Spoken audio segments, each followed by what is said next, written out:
Good morning, everyone. Thanks for coming in. Today's toolbox is about the updated manual handling procedure and the new manual task hazard assessment checklist that now applies to our workshop work, particularly around vehicle inspection pit. The reason the change,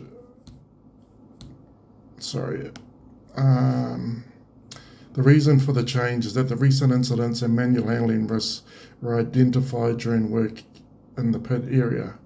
After consultation and a risk assessment, the procedure was updated so we are better at identifying hazards before the job starts and applying the right controls every time.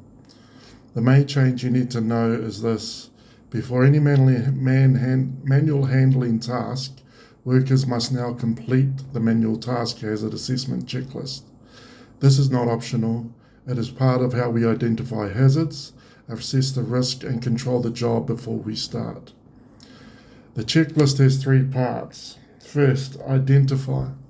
That means looking at the risk and asking what hazards are present. Are we lifting, carrying, pushing, or pulling? Is there repetitive movement, awkward posture, rough or uneven footing, climbing, vibration, or work above shoulder height? We also need to look at the load itself, the travel path, nearby people, plant, lighting, and ground conditions. Second, prepare. Once the hazards are identified, we prepare properly. That includes selecting a good working height, where possible, making sure we have the right PPE, warming up, using suitable stretchers if needed, clearing the path, and deciding whether we need a mechanical aid or another person to help. Third, execute.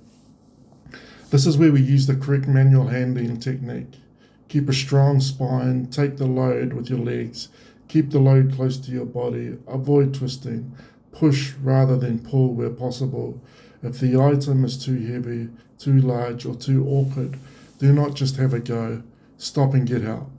Use a trolley, forklift, or hoist, or organize a team lift.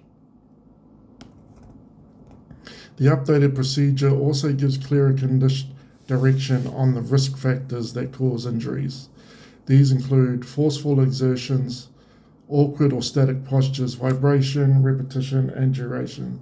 So when you are planning the task, don't just think about the weight, think about how long you are doing it for, how often you are repeating it, the position your body is in, whether vibration or poor access makes the task more hazardous. There are also minimum controls we must follow. Gloves are to be worn for manual tasks unless they create a different hazard. Mechanical aids must be used where visible. Lifts from below knee height or above shoulder height need extra attention in the checklist. Repetitive lifting, carrying, or vibration work must include short breaks or task rotation. A second part of today's update is training and competency review. We have identified workers whose manual handling competency is not correct, and those workers will be booked into refresher training with an approved provider. We have also identified workers who still need to complete their area induction. Those inductions must be completed by the end of the week. In addition, our 2 area supervisors will complete a refresher on the 3 stages of induction and the record-keeping requirements so that the inductions are being done properly and consistently. We also have reviewed the training register for other competency requirements. Renewal or update action is now required for forklift licenses, confined space entry, working at heights, driver's licenses, and heavy vehicle driver's licenses. The entries are due or expired. Anyone with an expired or overdue competency must not carry out the task until the qualification is reviewed, verified, and the records are updated.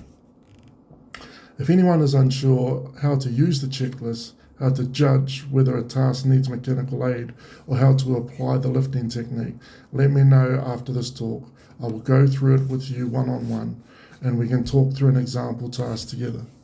That coaching support is available to everyone. Before we finish, does anyone have any questions?